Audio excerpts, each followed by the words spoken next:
Today I actually have not one, but two new packs for Velton GP50.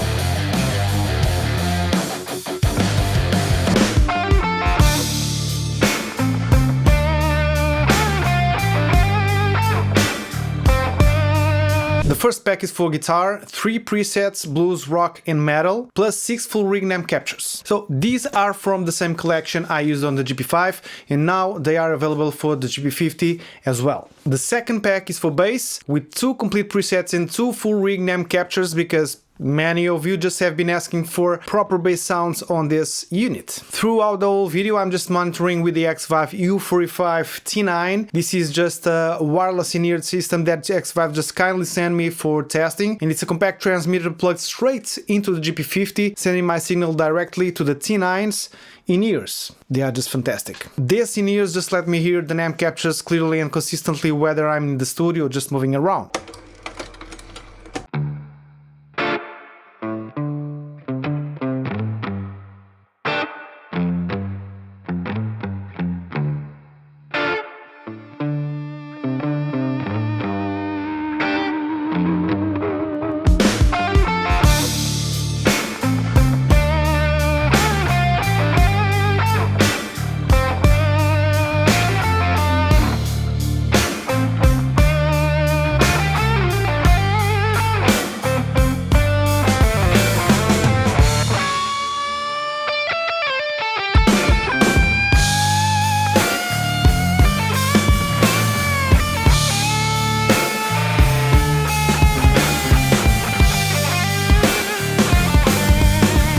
Here I'm using an NAMP capture of the Vox AC30 from the Tone 3000. I tested a lot of files to find the ones that really felt real, and I actually have a full breakdown video showing you exactly how I filtered through bad NAMP captures to find the good ones. I'll link that below if you want just to see the whole process. But for these packs I've already done the quality control for you.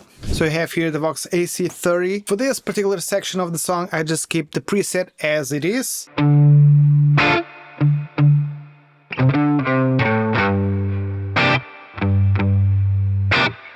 Then for the solo I just tweak this preset a little bit. I just go for the distortion, the dark hail, it's the red emulation. I just go for a little bit of more gain, a lot of gain.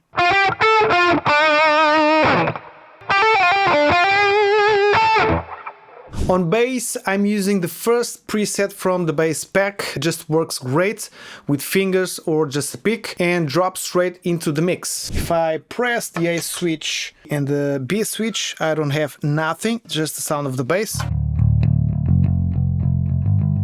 If you want a really aggressive sound, just mix it with a rock song. Of course you can just press the A switch and you have the noise reduction, of course, because you have the distortion. On the distortion I have a green OD, on the pre I just have a compressor. Later in the video I'll play just guitar, just bass, and I'll run through all the NAMP captures on their own. Now, clean headroom is one thing, but the real test of an NAMP capture is how it handles breakup when you dig in.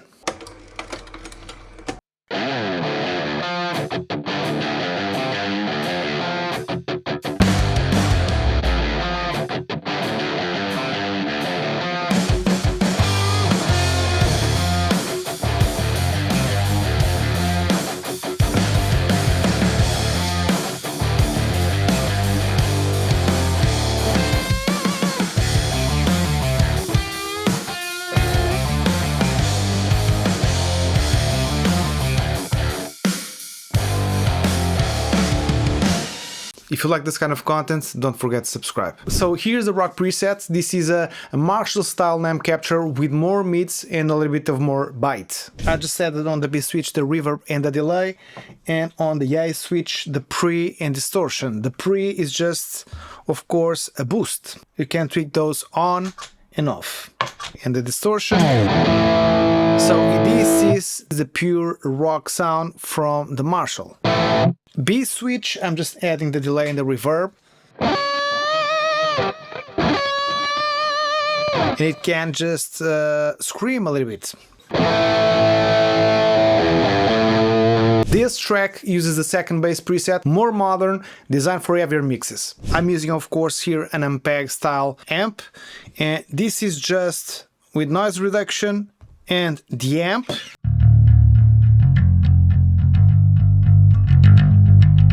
So if you select the switch A, I'm just adding a distortion,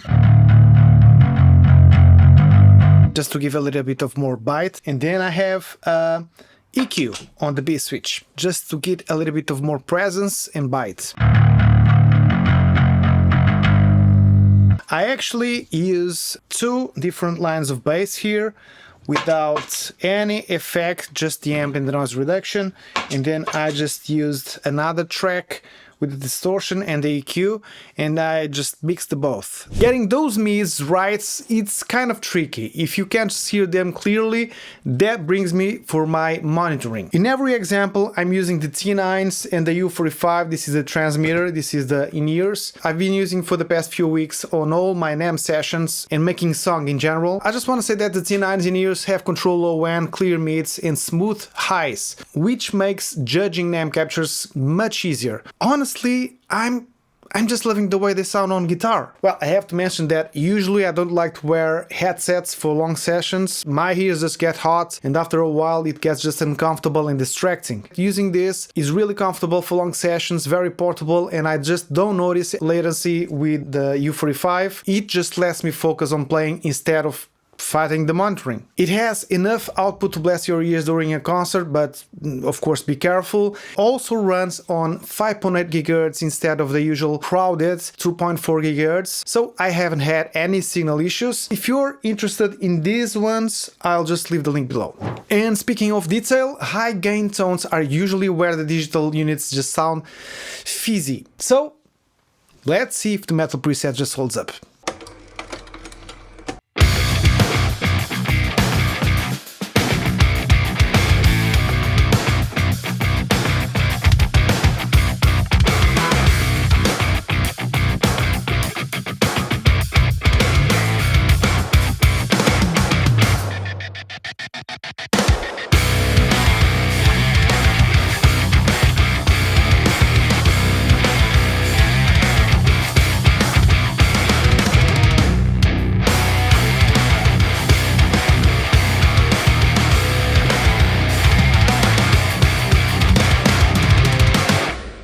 So this one is the metal preset using a Mesa Boogie full rig NAMM capture, tight low end, fast attack. I just have the things as it is, as you can see it.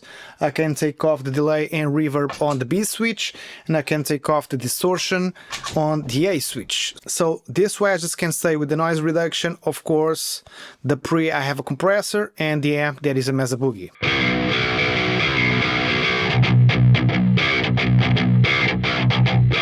Then on the final section, I just added the distortion.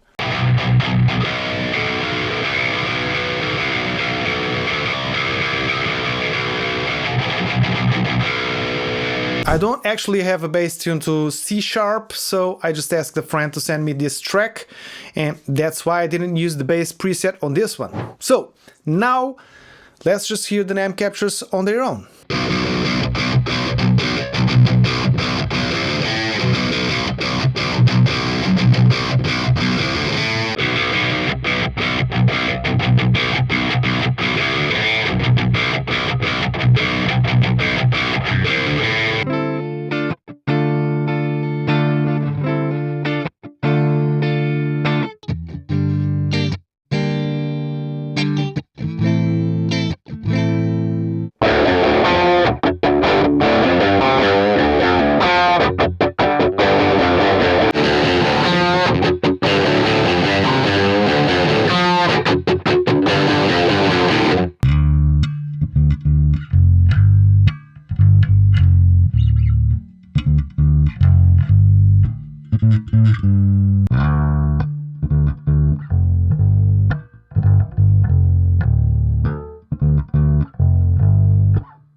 also added the bass pack not only for the GP50 but for the GP5 as well. In every song I use the same Monterey chain guitar or bass in the GP50, then into the X-Vive U45 transmitter, and finally into my T9 in-ears. That consistency just lets me trust these NAMP captures anywhere. So if you want these exact tones, they're 100% free, but if you'd like to support the channel, you can pay whatever you want. Let me know which song was your favorite and whether you're just more excited about the guitar or the bass presets.